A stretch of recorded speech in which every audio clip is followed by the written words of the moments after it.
Cerita dimulai saat sosok bayi yang terlahir kembali ke dunia. Begitu membuka mata, pandangannya dipenuhi cahaya hangat dan wajah seorang wanita muda yang memeluknya dengan lembut. Namun, di balik kelembutan itu, perasaan terkejut menyeruak dalam pikirannya.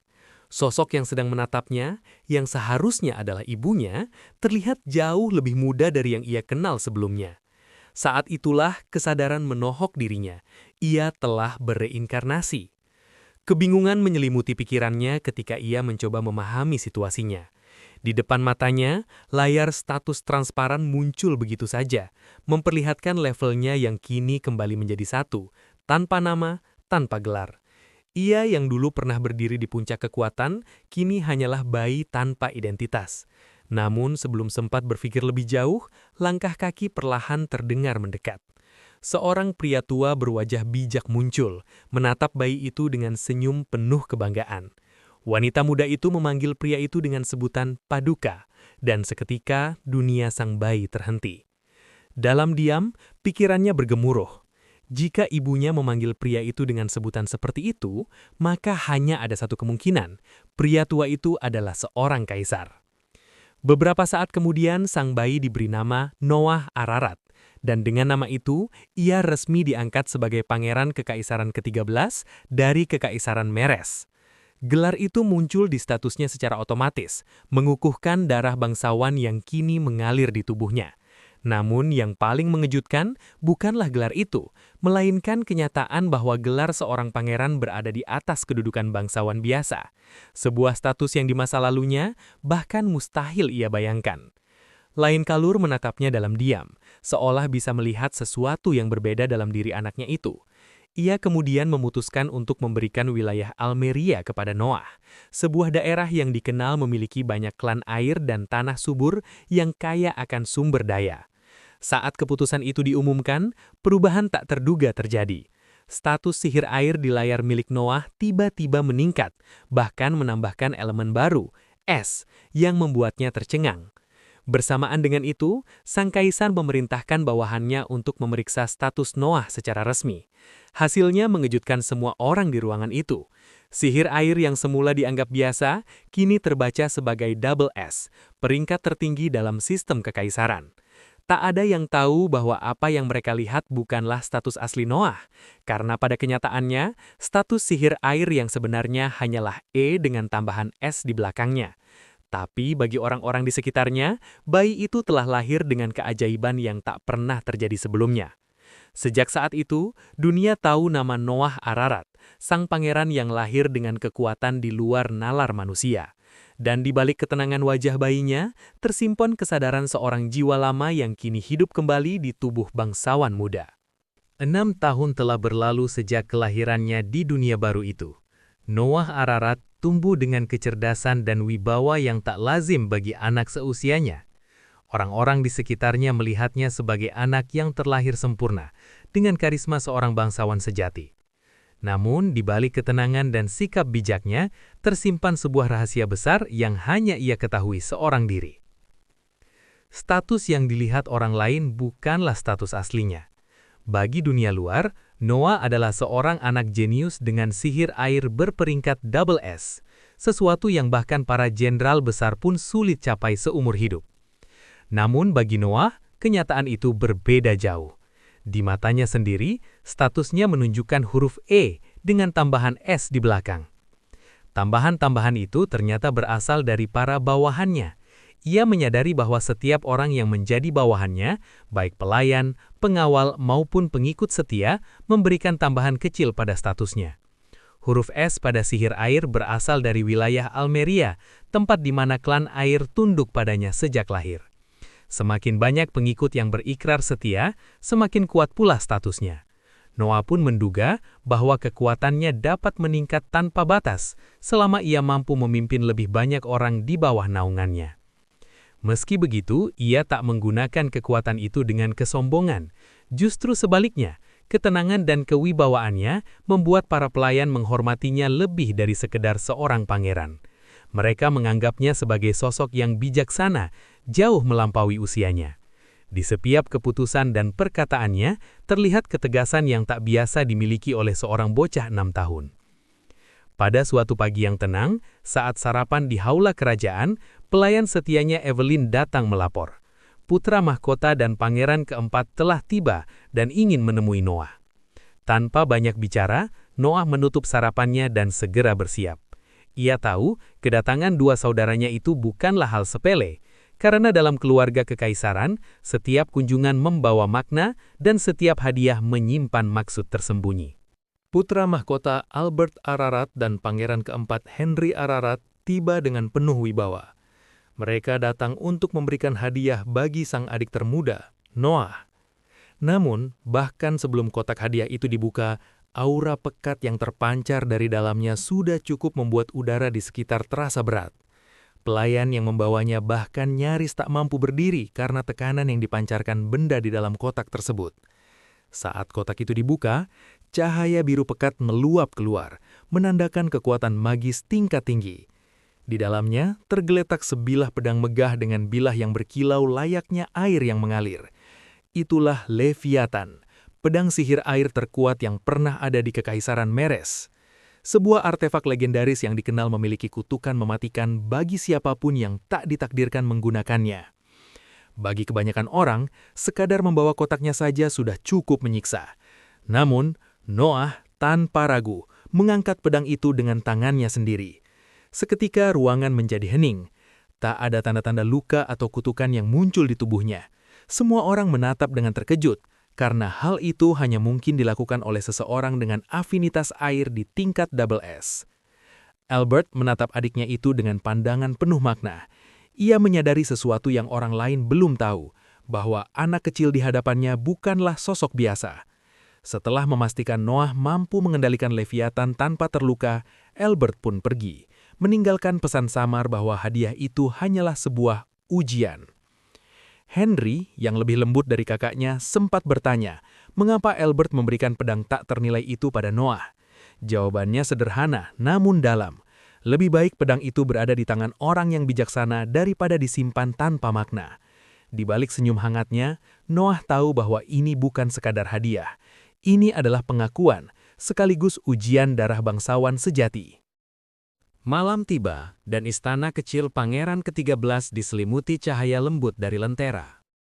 Di tengah keheningan, Noah menyadari sesuatu yang berbeda dari salah satu pelayannya, Zoe. Wajah gadis itu tampak murung, seolah menyembunyikan sesuatu. Awalnya ia menolak bercerita, namun di bawah tatapan lembut sang pangeran, ia akhirnya membuka suara. Zoe mengaku ingin mengajukan cuti. Di kampung halamannya, banjir besar melanda. Sawah-sawah tenggelam, ladang rusak, dan ibunya yang hidup sendirian kini kehilangan pekerjaan. Lebih parah lagi, para kerabat menyuruh ibunya bekerja di kawasan lampu merah, bahkan menyarankan agar menjual diri dengan mengaku pernah mengabdi pada seorang pangeran. Mendengar kisah itu, hati Noah bergetar. Tanpa ragu, ia memutuskan untuk mempekerjakan Ibu Zoe di kediamannya dengan bayaran 10 reyan per bulan, lebih tinggi dari upah standar. Ia juga akan memberikan tempat tinggal di pinggiran barat ibu kota bagi mereka berdua. Zoe tak kuasa menahan air matanya. Baginya, sang pangeran bukan hanya majikan, melainkan penyelamat yang mengulurkan tangan ketika dunia berpaling.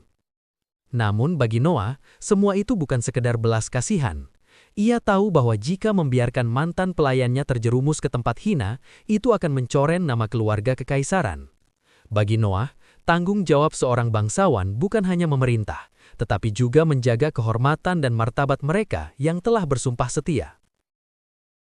Keesokan harinya, Noah memanggil pelayannya yang lain, Dylan, untuk menyelidiki banjir di wilayah asal Zoe. Dari laporan Dylan, Noah mengetahui bahwa situasi di sana sangat buruk. Banyak tanah warga yang hancur dan kehilangan sertifikat kepemilikan. Di tengah kekacauan itu, muncul para penipu yang siap membeli lahan dengan harga rendah dari orang-orang yang kehilangan segalanya. Tanpa ragu, Noah memerintahkan Dylan untuk membeli sebanyak mungkin tanah di wilayah tersebut sebelum para penipu itu melakukannya. Ia tahu bahwa langkah ini akan menyelamatkan banyak orang dari penderitaan jangka panjang. Dylan terkejut mendengar keputusan seberani itu. Harga total tanah-tanah tersebut diperkirakan mencapai 700.000 reyan, jumlah yang sangat besar bahkan bagi seorang pangeran muda. Namun, Noah sudah memikirkannya matang-matang. Ia memiliki 500.000 rean dari pajak wilayah Almeria dan hadiah tahunan dari sang kaisar. Sisanya, 200.000 rean, akan ia peroleh dengan menjual tanah pemberian sang ayah di selatan ibu kota. Dylan terkejut, karena menjual hadiah dari kaisar tanpa izin dianggap pelanggaran berat terhadap keluarga kerajaan. Tapi Noah tetap tenang. Ia berkata bahwa seorang bangsawan sejati bukan hanya menikmati hak istimewa, melainkan juga menanggung kewajiban. Terkadang, pengorbanan diperlukan untuk membawa kebahagiaan bagi sebanyak mungkin rakyat. Mendengar kata-kata itu, Dylan hanya bisa tunduk hormat. Ia menyadari bahwa sang pangeran yang masih berusia belia ini telah memiliki pandangan seorang pemimpin sejati. Sebelum berangkat meninggalkan istana, Noah menerima ucapan terima kasih tulus dari Dylan. Dylan, yang ternyata berasal dari daerah yang sama dengan Zoe, merasa bangga bisa melayani sosok sebijak itu. Ia bersumpah untuk setia hingga akhir hayatnya. Namun, tak lama kemudian, kabar mengenai tindakan Noah di wilayah banjir sampai ke telinga sang kaisar. Tanpa menunda waktu, kaisar memanggil Noah ke aula utama istana. Hati Noah bergetar. Ia takut akan teguran karena telah menjual tanah pemberian kerajaan demi membeli lahan-lahan di wilayah bencana. Langkahnya terasa berat saat berjalan menuju singgasana, membayangkan kemarahan sang ayah. Namun, kekhawatirannya lenyap begitu mendengar nada suara kaisar. Sang ayah memandangnya dengan bangga dan mengatakan bahwa Noah tidak dipanggil untuk dihukum, melainkan untuk dipuji. Tindakan berani Noah menyelamatkan rakyat dari penderitaan dan mencegah kejahatan yang lebih besar. Kaisar bahkan menaikkan alokasi dana dan gaji tahunan Noah sebagai bentuk penghargaan atas kebijaksanaannya. Untuk pertama kalinya, Noah melihat rasa bangga yang tulus di mata sang kaisar. Ia sadar keputusannya tidak hanya benar, tetapi juga telah mengharumkan nama kekaisaran. Beberapa hari setelah audiensi itu, Noah memutuskan untuk berjalan-jalan di ibu kota. Udara sore begitu hangat dan keramaian kota kekaisaran Meres selalu memancarkan kehidupan. Di tengah langkahnya, ia mendengar kabar tentang seorang penyanyi muda yang sedang naik daun di distrik hiburan. Gadis bernama Alice, yang suaranya disebut mampu menenangkan hati siapapun yang mendengarnya. Rasa penasaran mendorong Noah untuk datang menyaksikan penampilan itu secara langsung. Ketika ia tiba di tempat itu, musik lembut mulai mengalun. Di atas panggung kecil, berdiri seorang gadis dengan rambut panjang dan mata yang bersinar lembut di bawah cahaya lampu. Suaranya begitu jernih, menembus hati siapapun yang mendengar. Noah terpaku.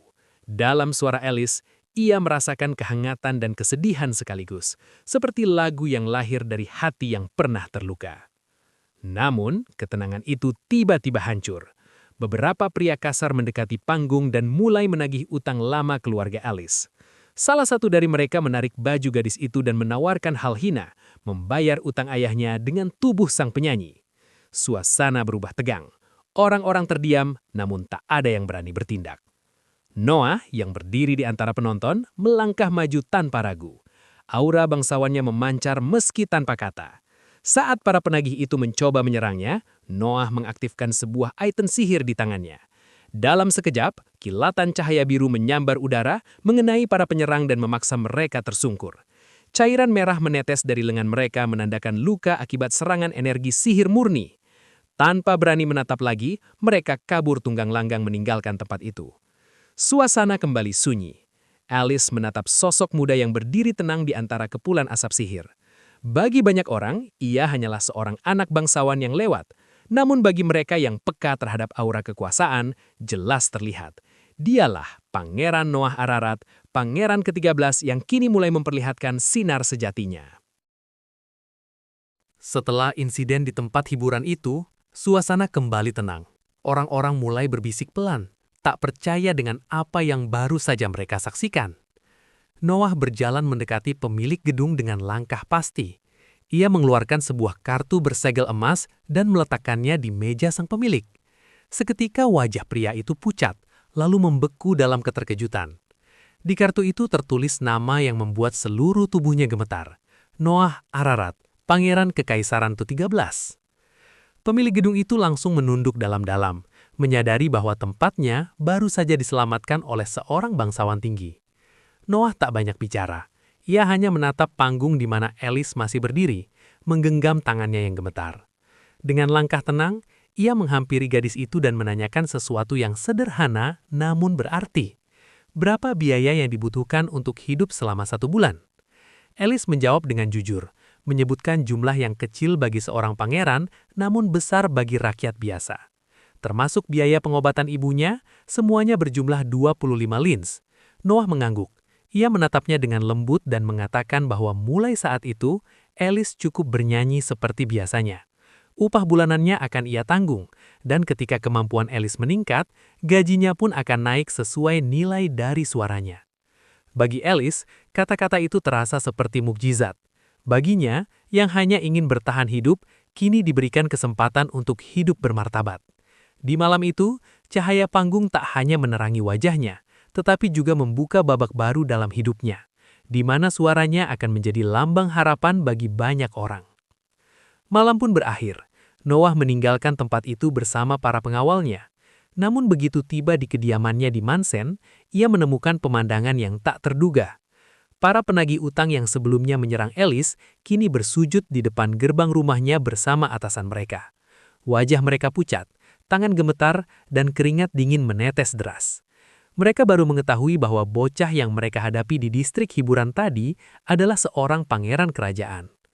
Noah menatap mereka sebentar, lalu memerintahkan bawahannya untuk mengusir mereka tanpa memberikan hukuman apapun. Bagi sebagian orang, keputusan itu tampak aneh, terlalu lembut untuk seorang bangsawan yang dihina di depan umum. Tak lama setelah itu, Pangeran Henry datang menemuinya. Ia sempat menegur sikap Noah yang terlalu memaafkan para penjahat itu. Menurutnya, membiarkan mereka pergi begitu saja dapat menurunkan martabat kekaisaran. Namun Noah hanya menjawab dengan ketenangan yang membuat Henry terdiam. Bagi Noah, mereka datang menagih utang dan perkelahian itu dipicu karena Noah ikut campur. Dan setelah insiden itu, mereka akan selalu hidup dalam ketakutan, mengira sang pangeran masih menyimpan amarah.